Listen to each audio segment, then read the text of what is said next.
महाराज जी, आप कह रहे हैं कि आप एक विकट परिस्थिति में फंसी हैं।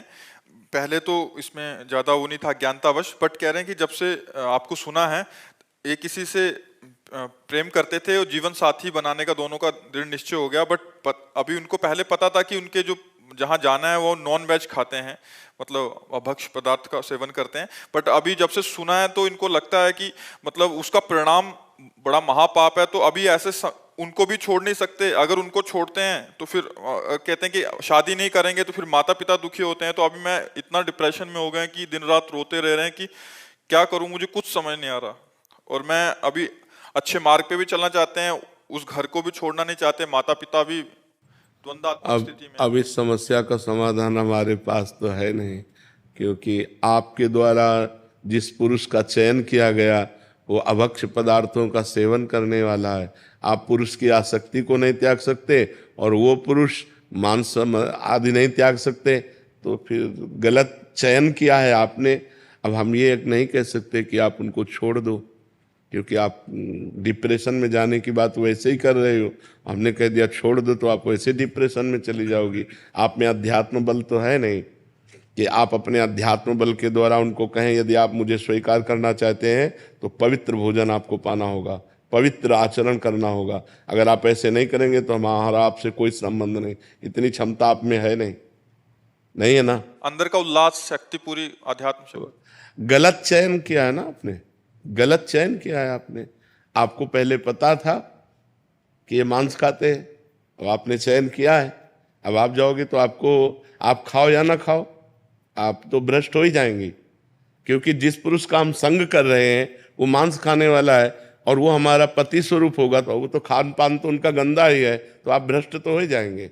भगवान की प्राप्ति के लिए जो सतमार्ग चाहिए इसीलिए तो सहसा कोई कदम नहीं उठाया जाता। अपने बड़े बुजुर्गों से पहले कैसा नियम था, बड़े बुजुर्ग तय करते थे कि हमारा पति कौन होगा, और वो संयम नियम सब देख के, गांव से पूछ के, व्यवहार करके, सालों बातें चलती थी ब्याह की, तब वो ब्याह होता है। आज लड़कियां बॉयफ्रेंड कर लिए, बेविचार कर लिए, अब वो ब्लैकमेल कर रहा है, तो अब वो डिप्रेशन में पहुंच रही है।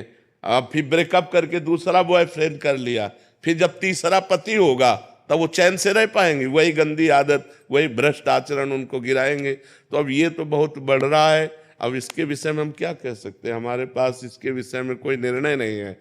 अगर निर्णय हम दें तो हम तब निर्णय दे सकते हैं जब हमारा कोई शिष्य हो, हमारी आज्ञा पे चलता हो। अपने पुत्र को या अपने बच्चे को डांटा जा सकता है, दूसरों को नहीं डांटा। आप दूसरी हैं, हम आपको अपनी नहीं कह सकते, क्योंकि हमारी वही होगी जो हमारे धर्म का पालन करे। प्रश्न ही नहीं आता आपके अंदर कि हमारे गुरुजी हैं, जब उन्होंने हमको मना किया है तो या तो आप मुझे स्वीकार करो तो आप वो छोड़ दो, नहीं हमारा आपका कोई संबंध नहीं। क्या विश्व में और लड़के हैं ही नहीं? क्या विश्व में और पुरुष है ही नहीं? वही एक पुरुष है आपके लिए।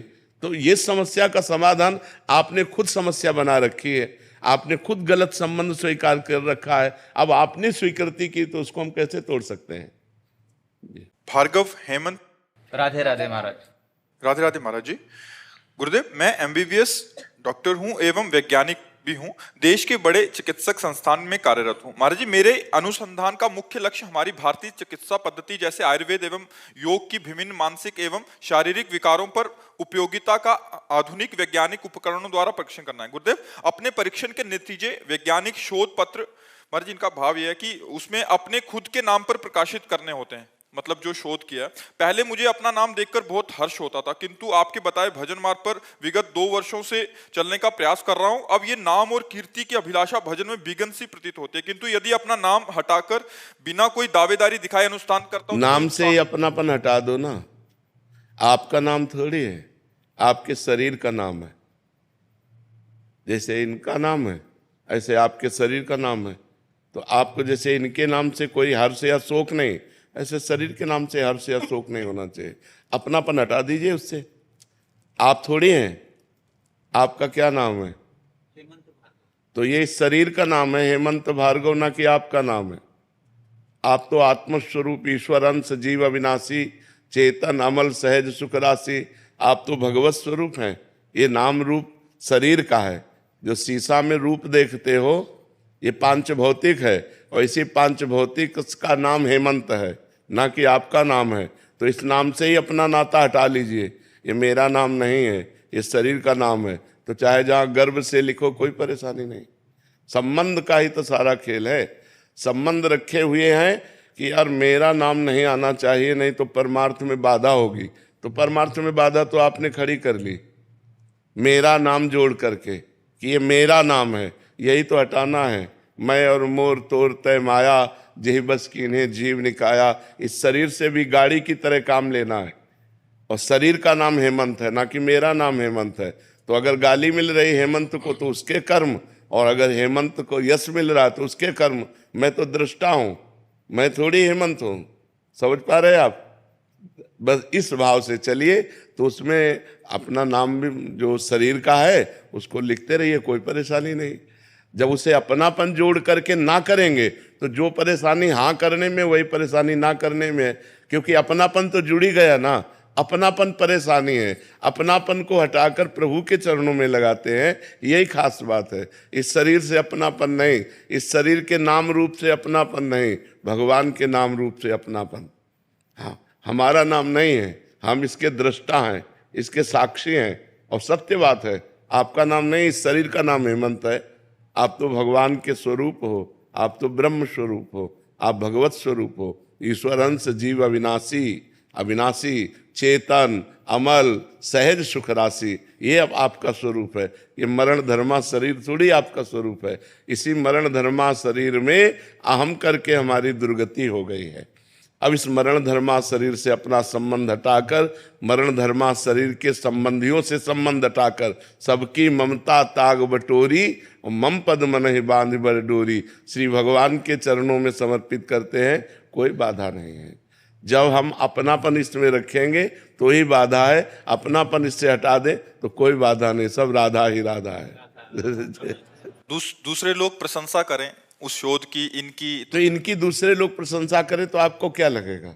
इनकी हो रही है, आपकी थोड़ी हो रही। आप तो प्रशंसा के साक्षी हैं। प्रशंसा हो रही, शरीर बुद्धि मन इंद्रियों के द्वारा जो भगवान ने कराया उसकी प्रशंसा हो रही। आपसे जो त्रुटि हुई उसकी निंदा हो रही।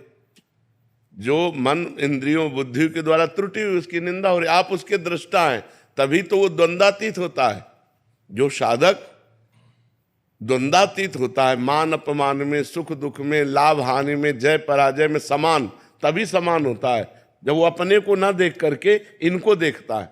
और यही है ज्ञान, इसी बात का है।